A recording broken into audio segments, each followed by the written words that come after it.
So ngayon dito, itatry natin tong kanilang night street food na to. Ayan, dito to sa May Davao.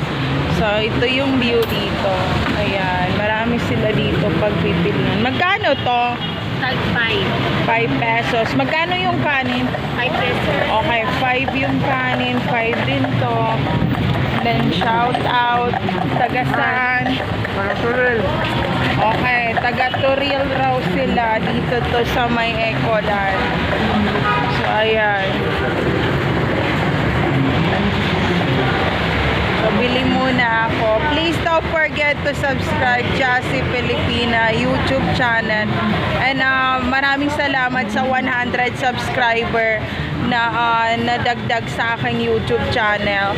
So ito yung ating outfitan. So bili muna ang pagkain. So ito, si Ate Girl. Shout out Ate Girl. Taga saan si Ate Girl? Ayan. Dito to sa May Davao. Sige, off ko na muna to. Bili muna ako.